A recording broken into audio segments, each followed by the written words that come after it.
കൃഷിത്തോട്ടത്തിലേക്ക് വെള്ളമെടുക്കാൻ അദ്ദേഹത്തിന് 2 മൺകുടങ്ങളും ഉണ്ടായിരുന്നു.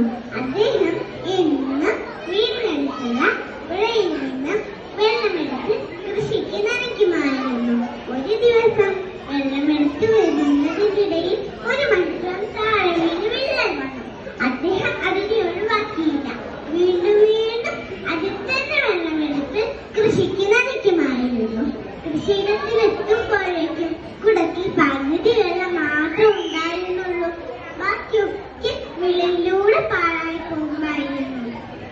ഒരു ദിവസം വെള്ളമെടുത്തു വരുന്നതിനിടയിൽ പൊട്ടാത്ത മൺകുടം പൊട്ടിയ മൺകുടത്തെ കളിയാക്കിക്കൊണ്ട് പറഞ്ഞു, ഹഹാ ഹഹാ, കൃഷിക്കാരന് നിന്നെ കൊണ്ട് ഒരു ഉപകാരമില്ല. എന്നെ കൊണ്ടാണ് കൃഷിക്കാരന് കൂടുതൽ ഉപകാരം.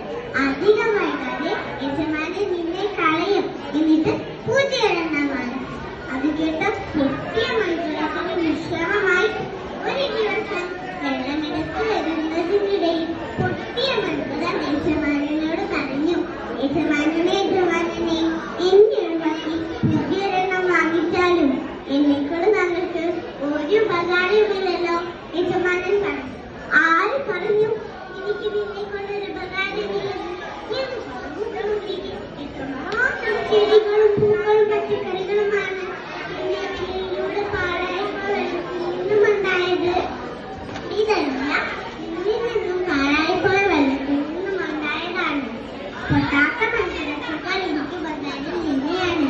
അത് കേട്ട പൊട്ടിയ മൺകുടത്തിന് സന്തോഷമായി. പൊട്ടാത്ത മൺകുടം 4 തരം കുറിച്ചു. കൂട്ടുകാരെ, മറ്റുള്ളവരുടെ കുറവുകൾ കണ്ട് നാം അവരെ കളിയാക്കരുത്. അതുപോലെ നമ്മുടെ കുറവുകൾ കണ്ട് നാം ക്ഷമിക്കുകയും ചെയ്യും. Next call number